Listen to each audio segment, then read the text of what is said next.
Now, joining us live from Hargeisa in Somalia via Skype is Sadia Abdi Alin, the Country Director for ActionAid. Very good morning to you. Thanks very much for joining us. Just explain to us, Sadia, why female genital mutilation is so widespread. What's the justification there? Actually, my country has the highest prevalence of FGM in the world, where virtually all girls are affected at the age of 4 to 11 years. 98% of our girls, they go through that horrendous practice. And as a Somali society, we are known as hardliners to preserve our cultural practices, regardless it is consequence of women's welfare. And therefore, the families, they considering it as a traditional practices, and families are likely to consider social risks to be greater than physical and mental health of the young girls. So it is deep-rooted to traditional practice, that passage for girls from childhood to womanhood. And it is considered as a necessary means to protect girls from sexual, casual sex, which literally means controlling women's sexuality.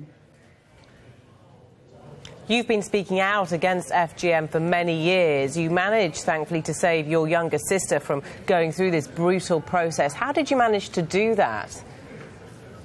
Actually, knowing the fact that the consequence of FGM is always horrific and a long-term, affecting girls' physical health and mental well-being, which does not end there.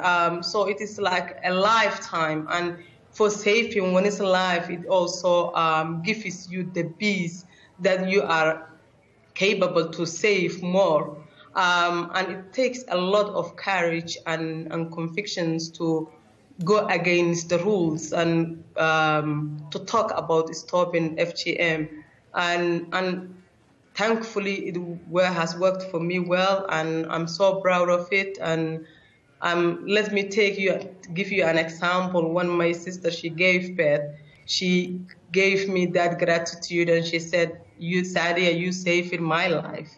And FGM usually does not end there. It's always continuous, a torture of women's lives, like reopening, restitching again and again, and it doesn't end there.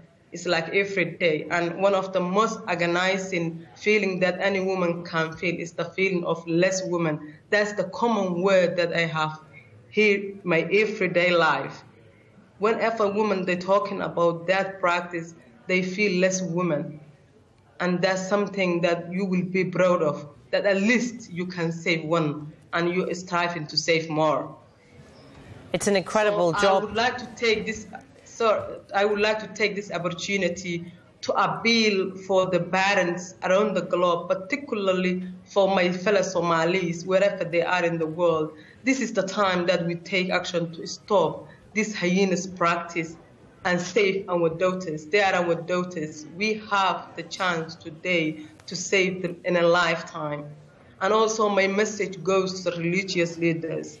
This is the time that you break the silence of FGM. Talk about the welfare of the young girls. And also, I would like to reach out the frontline campaigners like ActionAid people. We can stop. It is possible. Don't give up. I know it is difficult. It is Islam or our doors and faith is life. But let's continue. We can save lives. We can stop this practice in our lifetime. And also there has been a waiver from traditional practitioners towards the medical practitioners. For the medical practitioners, this is a breach for your ethics. You are trained to save lives, not to mutilate innocent girls.